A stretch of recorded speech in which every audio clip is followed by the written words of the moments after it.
자리에 편히 앉아주시기 바랍니다. 내일까지 날씨가 춥다고 합니다. 건강에 유의하시기 바랍니다. 예수님의 이름으로 하나님 말씀 공부하도록 하겠습니다. 오늘은 이제 11장까지 창세기의 전반부를 저희들이 다 공부했기 때문에 오늘은 좀 그 원역사에 대한 마무리를 좀 하고 복습을 하고 넘어가도록 하겠습니다. 하나님께서 우리에게 주신 은혜 가운데 하나가 이제 망각의 은혜지 않습니까? 잊어버리는 것 너무나 당연한 것입니다. 우리가 어떻게 다 기억하고 살 수 있겠습니까? 잊어버려도 괜찮습니다. 또 복습하고 또 복습하고 사실 늘 하나님의 말씀을 계속 반복해서 저희들이 읽고 듣는 것이니까요. 전혀 새로운 소리로 들리더라도 낙심하거나 낙마하지 마시기 바랍니다. 12월이 되면 우리 마음속에 드는 생각이 올해 내가 목표했던 것을 이뤘는가 이제 이런 생각을 좀 하지 않습니까? 그래서 늘 12월이 되면 사람이 다 좀 철학자가 되는 것 같고 좀 인생을 좀 더 진지하게 돌아보는 이유가 뭘까? 마지막이기 때문인 게 그런 것 같아요. 22년의 마지막, 이 마지막이라는 주는 단어가 우리 인생을 좀 진지하게 고찰하게 하는 그런 의미가 아닌가. 여러분 혹시 올해 세운 계획 중에 좀 아직 이루지 못한 것들이 있습니까? 뭐 최선을 다하지 못한 것들이 혹시 뭐가 있습니까? 아직 한 달 남았으니까요. 최선을 다해서 마무리를 하시면 될 것 같습니다. 오늘 그 새벽에 한국 16강 전 축구 보셨나요? 저는 전반전 보다가 그 세 골 딱 보고 에이 하고 그거 그냥 다시 눈을 좀 붙였는데, 저는 축구 경기를 보면 제일 이렇게 감동적으로 보는 장면이 있어요. 그건 골을 넣는 장면도 아니고요. 저는 90분 경기가 다 끝나면 그 휘슬이 울리면 모든 선수들이 진 팀이나 이긴 팀이나 다 그 필드에 엎드려 누울 때 최선을 다했구나. 그 모습이 너무 감동적이고 때로는 뭐 그걸 보고 울기도 해요. 참 너무나 감동적이더라고요. 그래서 올 한 해도 우리가 뭐 부족한 건 부족한 대로 최선을 다했다면 조금 아쉬움이 덜하지 않을까. 어떤 부분에서 아쉬움이 제일 클까라고 생각해 보면 제 개인적으로는 하나님 말씀대로 좀 더 좀 살지 못한 것들, 하나님 말씀에 좀 더 순종해야 되는데 그러지 못하고 내 고집대로 좀 살아왔던 시간들을 이렇게 돌이켜 봅니다. 그래서 우리 하나님 말씀에 순종하며 살아가려면 제일 중요한 게 하나님 말씀을 가까이 하는 거거든요. 어떤 신학자가 그런 얘기를 했어요. 하나님을 가까이 하는 것은 하나님의 말씀을 가까이 하는 것이다. 왜냐하면 하나님은 말씀이시니까. 우리가 늘 말씀을 매일매일 읽고 가까이 하는 것은 하나님과 늘 동행하는 그 삶을 살아가는 것이죠.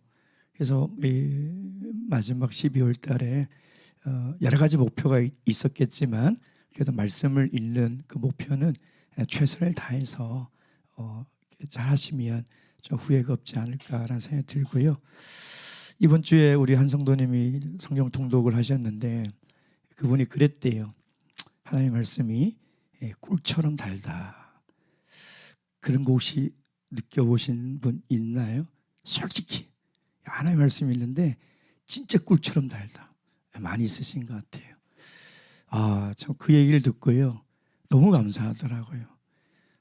정말 한 명의 그리스도인으로서 하나님의 말씀이 이게 읽어야 된다는 숙제가 아니고 읽어야 된다는 부담이 아니라 정말 달달한 꿀처럼 달게 느껴지는 것처럼 큰 축복이 어디 있겠습니까? 너무나 감사하죠. 또 이번 주에 제가 우리 한나회 우리 젊은 우리 어머니들 소그룹에 들어갔었는데 다른 소그룹들은 그냥 간증도 하고 대화도 하고 상담도 하는데 우리 한나회는 꼭 성경 공부를 하겠다고 그래가지고 이제 제가 들어갔거든요. 근데 놀랐습니다. 그 어머니들의 눈빛이요, 진짜 말씀을 잡아먹을 것 같은 그런 자세로 앉아서 하나님 말씀을 배우겠다고 앉아 계시는데 어떻게 하다 보니까 1시간 반이 그냥 흘러가 버리더라고요. 그래서 참 우리 강남교회는 이렇게 말씀을 사모하는 성도들이 참 많아서 정말 하나님께서 기뻐하시겠다 그런 생각을 한 주였습니다.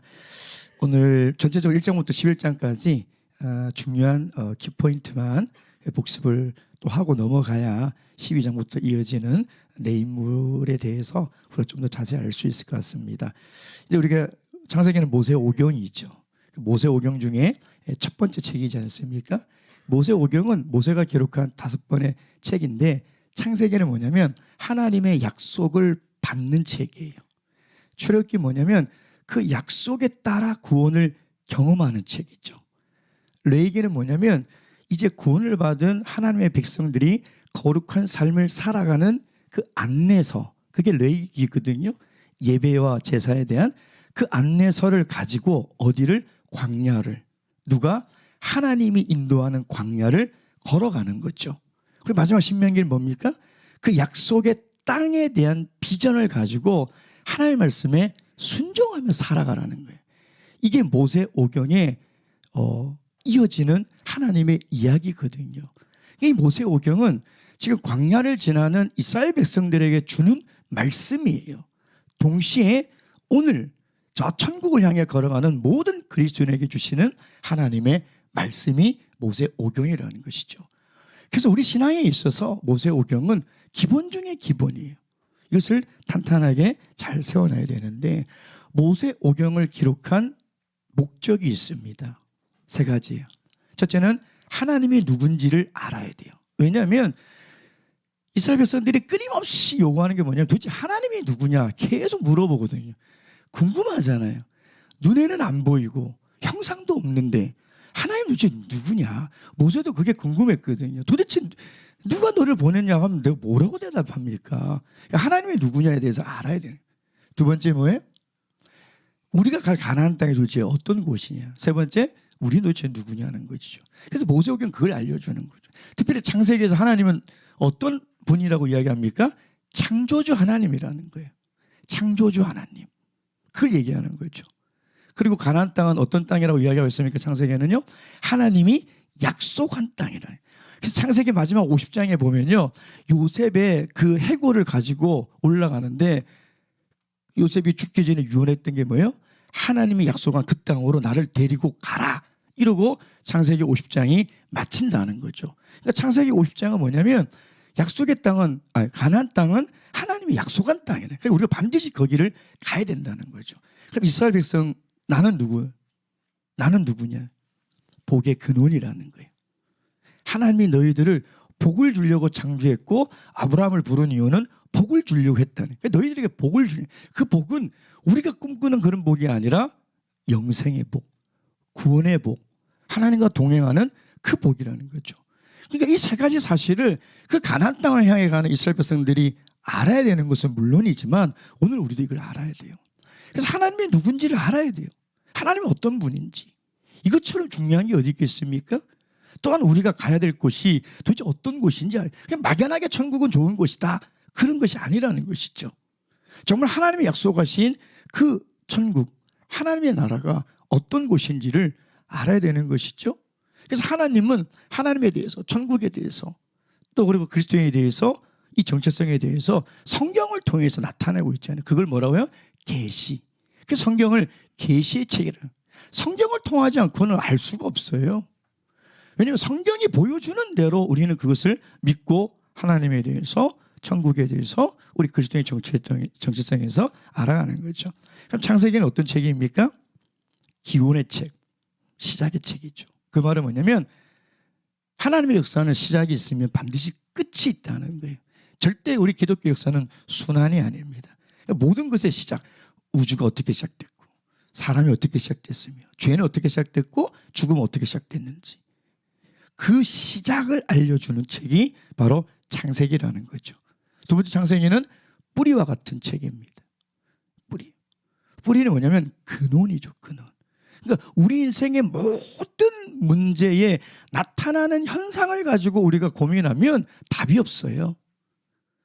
그 나타나는 현상에 대한 그 근원적 문제가 뭔지를 우리가 알아야 해결할 수 있는 거거든요. 그러니까 성경은 그걸 보여주고 있는 거죠. 그 근원이 무엇인지, 뿌리가 무엇인지를 보여주고 있는 거죠. 세 번째, 창세기는 성경의 대문, 출입문과 같아. 이게 뭐냐면 이 창세기의 이 출입문을 우리가 잘 들어가야 앞으로 이어지는 모든 성경의 66권을 우리가 바르게 걸어갈 수 있다는 거죠. 그런 면에서 보면 창세기는 굉장히 중요한 책이라는 것입니다. 자, 그래서 창세기 1장부터 10절까지 우리가 원역사라고 하는 그 원역사는 네 가지 사건으로 이루어지고 있다고 말씀을 드렸습니다.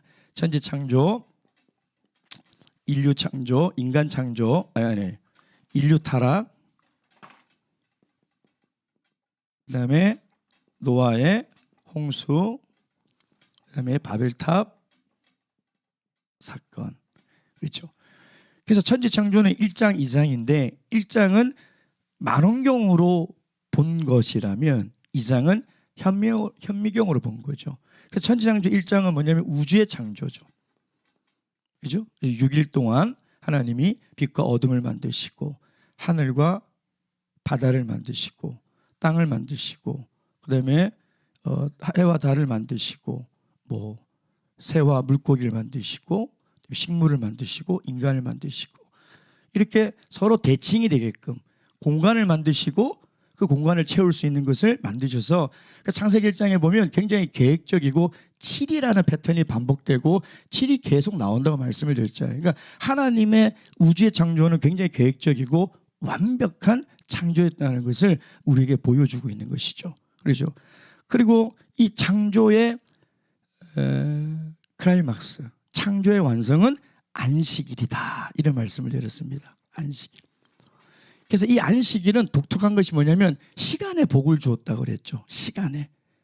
그러니까 우리가 안식일을 지킨다는 것은 어떤 공간적인 교회에 와서 안식일을 지키는 것이 아니라 내가 어디에 있든지 간에 금요일부터 토요일, 일몰 전까지 그 안식의 시간에 들어가는 것이 그것이 안식일을 지키는 것이다. 그렇게 말씀을 드렸잖아요.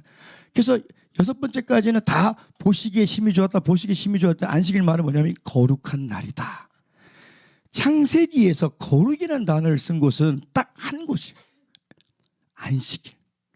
안식일에 거룩이라는 단어를 딱 한 번 썼거든요.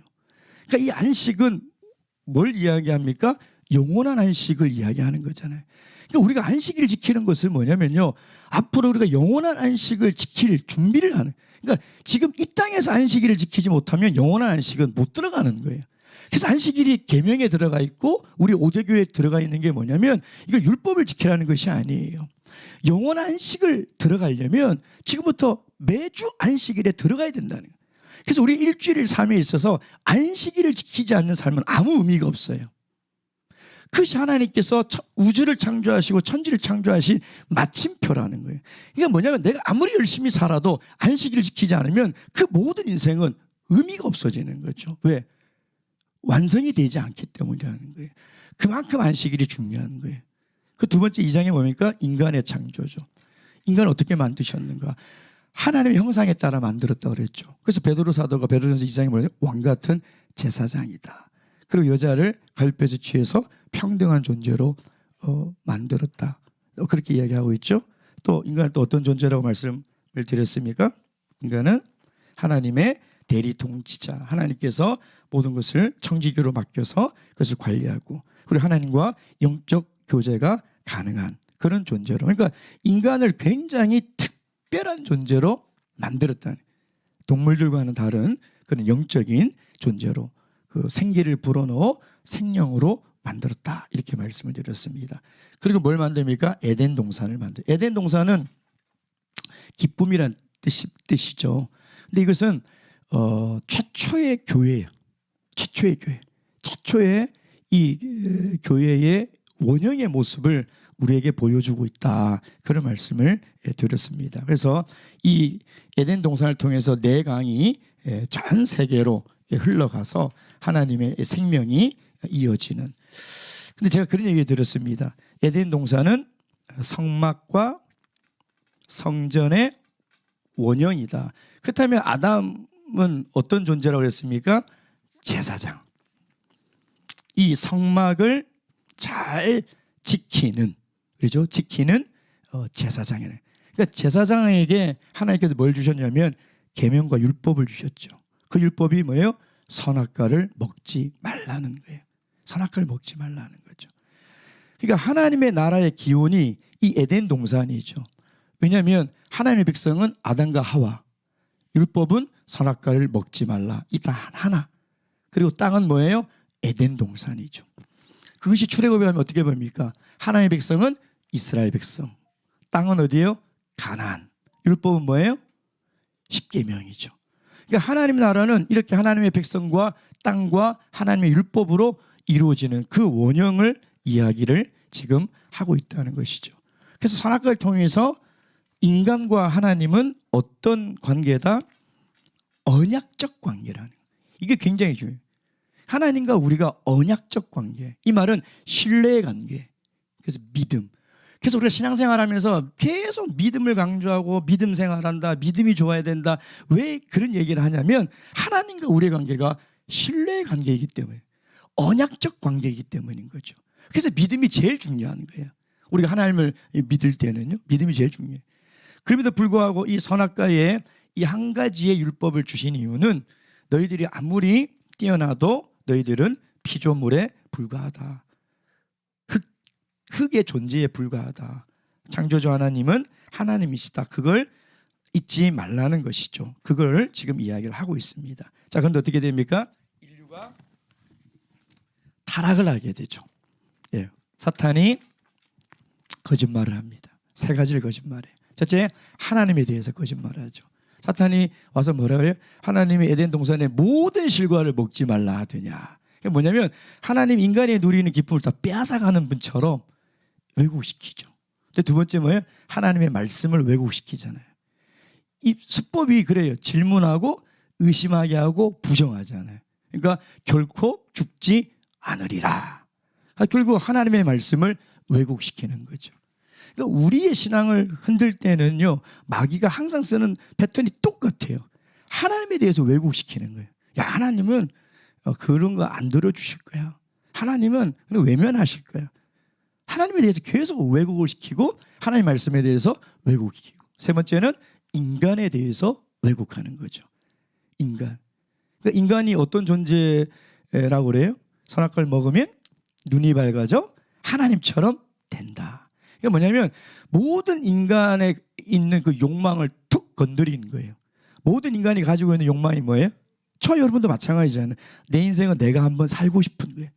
간섭받지 않고. 그래서 우리는 늘 어떤 생각을 해요? 내가 알아서 할게. 그러잖아요. 내 인생 내가 알아서 하는데 왜 이렇게 참견이 많고 간섭이 많냐, 이런 생각을 하거든요. 그게 뭐냐면 하나님이 되고 싶은 욕망이란, 마귀는 그것을 툭 건드리는 거죠. 그래서 이 세 가지를 마귀는 거짓말을 해서 결국은 이 선악과를 먹게 돼서 죄가 들어온 거죠. 그럼 마귀의 말이 맞다면 선악과를 먹어서 눈이 밝아져 선악을 심판하고 하나님처럼 돼야 되는데 어떻게 됐어요? 수치심을 느끼게 되는 거죠. 그러니까 죄가 들어온 거예요. 수치심을 느끼게 되고 네 가지가 다 단절이 됐죠. 하나님과 타인과 나와 대자연과. 그래서 성경에서 이야기하는 통전적 구원이라는 것은 뭐냐면 나만 구원 얻는 것이 구원이 아니에요. 내가 구원 얻었다면 나와 타인과의 관계도 회복이 돼야 되는 거예요. 그게 회복이 되지 않으면 온전한 구원이 아닌 것이죠. 또한 나하고도 회복이 돼야 하고 자연과 나하고도 회복이 되는, 그것이 하나님이 이야기하는 통전적 구원의 개념이다. 그렇게 말씀을 드렸죠. 이렇게 타락했음에도 불구하고 하나님께서는 어떻게 하십니까? 가죽옷을 지어 입히시죠. 동물을 잡아 피를 흘려 가죽옷을, 그 가죽을 만들어 옷을 입혀 그 수치를 가리시는 거죠. 이것은 나중에 예수 그리스도의 죽음을 예표하지 않습니까? 그러니까 결국은 예수 그리스도의 죽음, 피로만이 우리의 죄를 해결할 수 있다는 이 원시 복음, 최초의 복음을 이야기를 하고 있습니다.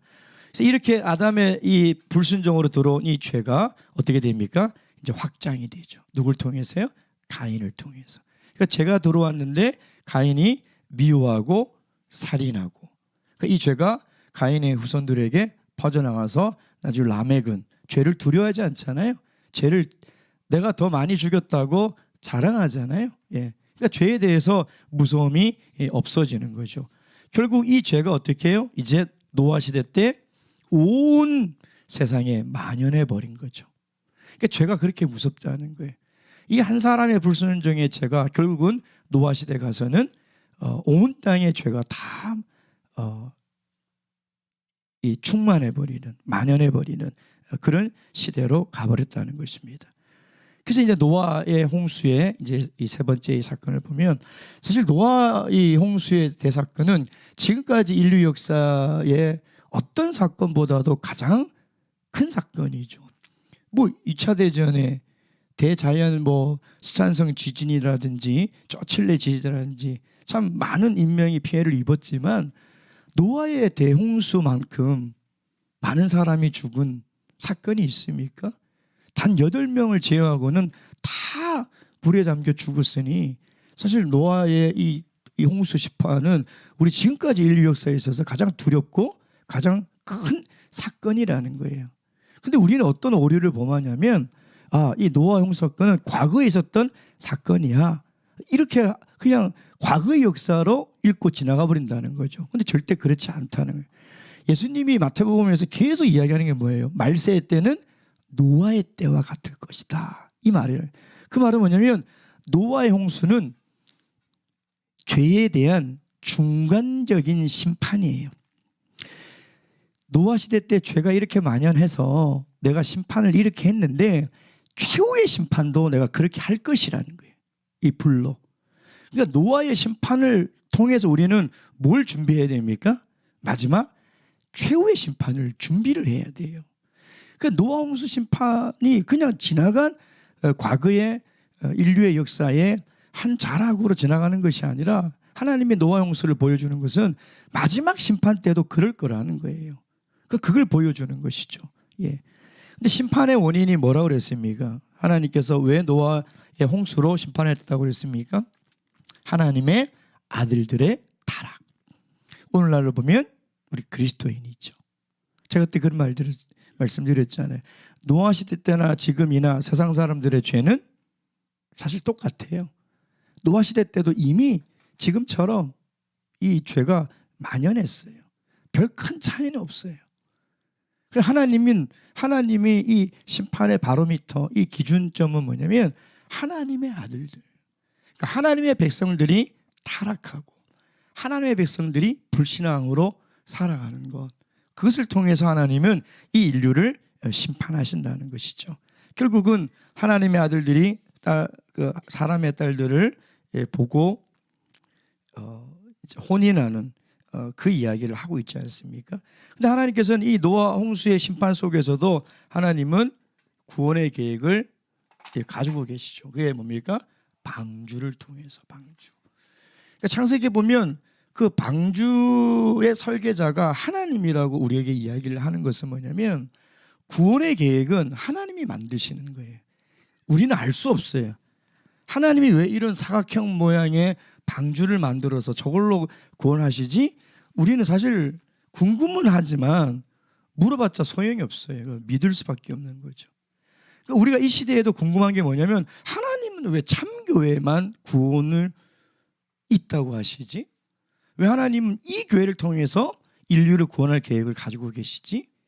우리는 알 수가 없어요. 그걸 어떻게 알 수 있겠습니까? 하나님께서 그렇게 계획을 세우셨다는 거예요. 우리는 그것을 믿는 수밖에 없다는 것입니다. 그래서 방주를 만드시고 하나님께서 뭐라고 얘기해요? 방주로 들어가라. 근데 흥미로운 것은 노아 가족만 들어가는 것이 아니라 노아에게 외치라고 했다고 했잖아요. 의를 전파한 그 노아가.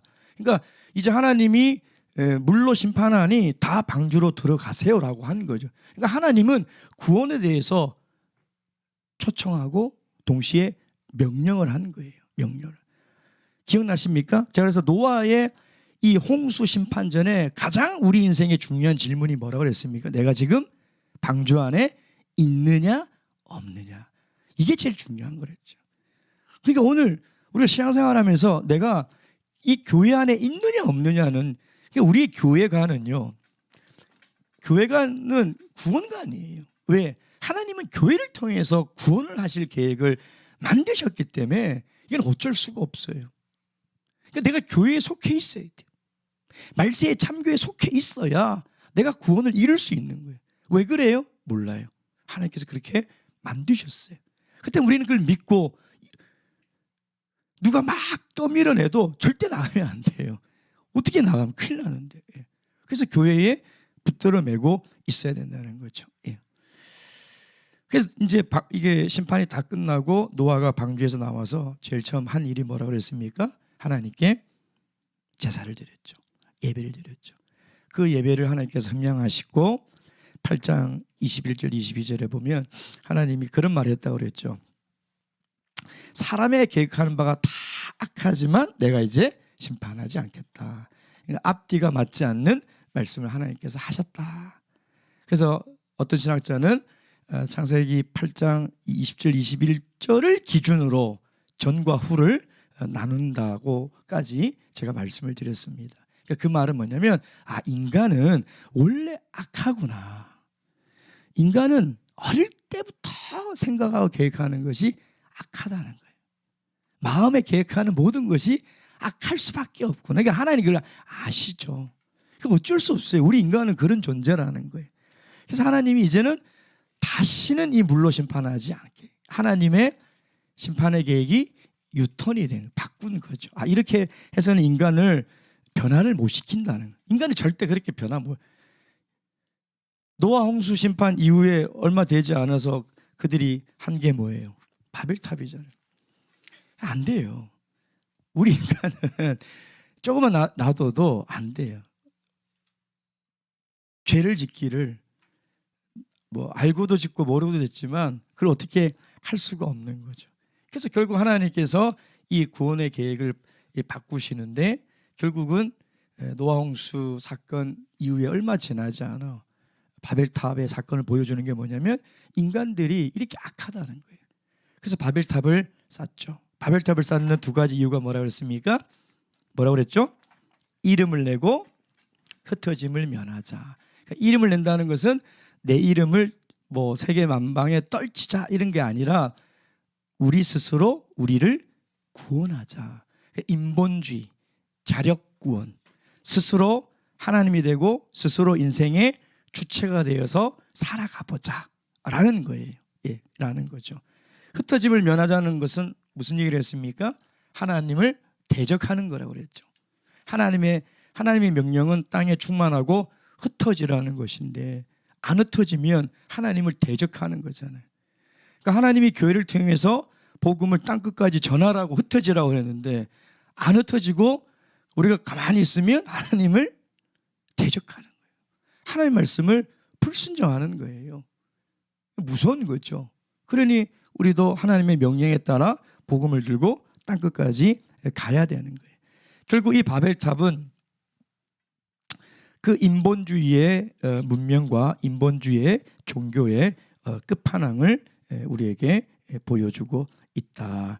근데 이 바벨탑을 쌓은 정말 진정한 영적인 이유는 뭐라고 말씀드렸습니까? 에덴을 잃어버린 모든 인간이 가진 그 행복을 추구하는 그 욕망, 그렇죠? 뭔가 신을 찾는 그 욕망, 그것이 대체품이 필요했다고 그랬죠. 그래서 바벨탑이라는 그 신전을 통해서 인간이 스스로 신전의 제사를 드리고 그 신과 합일하여 어떤 그 영적인 구원을 이루려는 그것이 목적이었다. 그래서 하나님은 심판을 하시죠. 제가 그런 얘기했죠. 하나님이 강림하셨다. 그러니까 바벨탑을 쌓는 사건이 하나님 입장에서 보면 이건 엄청나게 심각하고 시급하고 위험한 일을 그들이 하고 있는 거죠. 그냥 문명의 발달로 재단 하나 만드는 것이 아니라 이 인류가 영영이 하나님의 이 심판에서 벗어나지 못하는 그런 존재가 될 수 있는 그런 사건이었다는 거죠. 그래서 하나님께서 언어를 혼잡하게 해서 흩어보죠. 그래서 셈과 함과 야벳의 이 노아의 세 아들이 다 이제 흩어져서 온 인류가 다른 언어와 다른 피부를 가지고 이제 흩어지게 됐죠. 자, 이렇게 인간들은 죄로 타락해서 성을 쌓고 문명을 발달하여 끊임없이 타락하는데 하나님은 그 창세기 10장에 뭘 하고 창세기 11장에 셈의 족보를 통해서 뭘 하고 계셨다고 그랬습니까? 구원을 준비하고 계셨다는 거죠. 인간은 계속 죄를 지어가는데 하나님은 그 속에서 우리 인류를 구원할 구원을 준비하셨는데 그게 누굽니까? 아브라함이에요. 아브라함.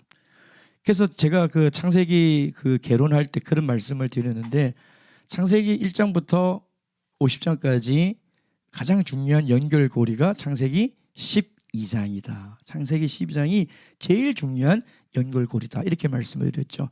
여기까지 정리를 하시고 이제 다 잊어버려도 괜찮은데 이 도표만은 꼭 기억을 하셔야 돼요. 마지막. 이게 하나님의 구속사의 패턴이에요. 패턴. 자, 인간이 어떻게 죄를 짓냐면 아담은 불순종하죠. 한 가지 말씀에 불순종이에요. 그래서 어떤 심판을 받습니까? 에덴 동산에서 쫓겨나죠. 근데 그 심판 가운데도 하나님은 구원을 베푸시죠. 뭐예요? 가죽옷을 지어 입히시잖아요. 그렇죠? 가인이 어떤 죄를 지어요? 살인을 하죠. 근데 추방당하잖아요. 가인도요. 근데 그냥 안 보내죠. 어떻게 보내요? 표를 주잖아요. 제가 그때 오트라고 그랬잖아요. 히브리어로. 그 표는 나중에 그 여리고성의 그 증표, 그다음에 세례의 표, 그 단어라고 말씀을 드렸잖아요. 그 표를 줘서 그 누구도 가인을 죽이지 못하게 보호해서 보내주시잖아요. 그렇죠? 그리고 노아 홍수 시대 때는 어때요? 모든 사람이 죄를 다 지었잖아요. 어떻게 심판해요? 물로 심판해죠. 근데 하나님께서 어떻게 또 구원해 주세요? 방주로 구원해 주시잖아요. 그렇죠? 그다음에 또 하나님께서 어떻게 인간이 죄를 지습니까? 교만하죠. 그 교만은 뭐예요? 인간 자력 구원이에요. 스스로 신이 되려고 하는. 그죠? 그게 교만이거든요. 교만하니까 하나님이 어떻게 심판하십니까? 흩어버리시죠. 언어를 혼잡하게. 그렇죠? 그런데 어떻게 또 구원하시냐 이 말이에요. 아브라함을 준비하시죠. 그래서 성경은 이제부터 하나님이 아브라함을 통해서 한 민족을 만드시고 그 민족을 통해서 어떻게 구원해 나갈 것인가. 그게 요한계시록까지의 이야기라는 거예요. 그래서 우리는 이제 창세기 12장부터 50장까지 이를 볼 때 인물에 초점을 맞추지 마시고 하나님이 인류를 어떻게 구원하시고 아브라함을 통해서 그 구원에 있어서 가장 강조하는 것이 무엇인지를 우리가 그걸 살펴봐야 된다는 거예요. 우리가 이것을 알고 이제 12장부터 50장까지 하나님의 이 구속사의 이야기에서 이 네 명의 인물이 어떤 역할을 하고 어떤 의미를 하는지 우리가 이제 공부해 나가도록 하겠습니다. 그래서 다른 건 다 이제 잊으셔야 되는데 이 마지막 표 하나는 머릿속에 딱 두셨다. 이게 하나님의 구속의 패턴이고 오늘날까지도 동일하게 이어지는 패턴이라는 것이죠. 예. 자, 여기까지 우리 원 역사 창세기 1장부터 11장까지의 내용을 이제 총정리했습니다. 다음 시간부터 이제 창세기 12장 드디어 이제 하나님께서 준비하신 새로운 구원의 계획의 출발인 아브라함부터 우리가 함께 공부하도록 하겠습니다. 기도하시겠습니다. 기도하실 때 오늘 여러 가지 정리한 그 내용들 잘 기억하시고 특별히 우리 요즘 어르신들 좀 건강 회복이 필요하신 우리 어르신들 많습니다. 이호모 모친, 구원의 집사님, 또 우리 홍광자 모친 우리 어르신들 건강을 위해서 매일같이 꼭 잊지 마시고 기도 부탁드리겠습니다. 다 함께 기도하시겠습니다.